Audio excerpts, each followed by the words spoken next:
Oh no!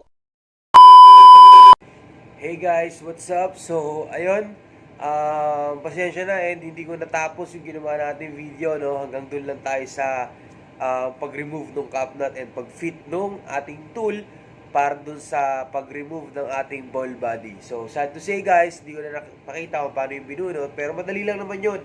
Nagkaroon lang ng problema doon sa ating lifting tool, doon sa ating ball body, kasi basta medyo sira na pala yun or hindi na pala yun na good condition. So, prefabricate muna. So, ayun, hindi ko na siya napakita.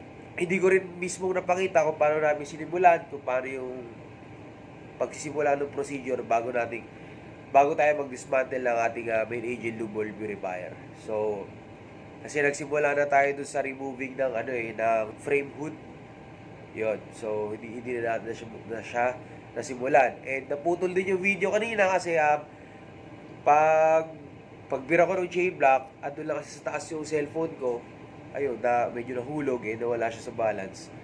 So, hindi ko na siya sinama. And wala rin naman kasi sa plano ko na mag-video talaga kasi medyo busy nga rin. So, ayun. Isinigit ko lang talaga yun. And sana, nakakuha lang kayo ng konting idea dun sa ating ginawang video.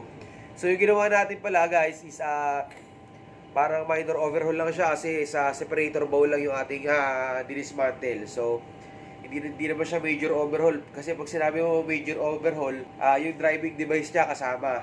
So, magbubunot tayo ng spindle, magpapalit tayo ng bearings, magpapalit tayo ng belts. So, marami yung pwede gawin. So, yung ginawa natin kanina, sa separator bowl lang yun. So, magpapalit na kami ng mga O-rings and check namin yung mga nozzles or yung mga plates, linis sa plates. So, ganun lang. So, yun lang guys. And sana nakatulong. And sana soon or sa mga susunod natin video, makagawa naman tayo ng fault findings muna. O fault findings muna tayo ng alarms bago tayo magbabaklas or bago tayo gagawa ng actions.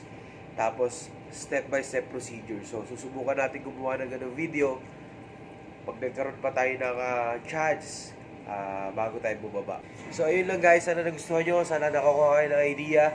See you in my next one. Peace!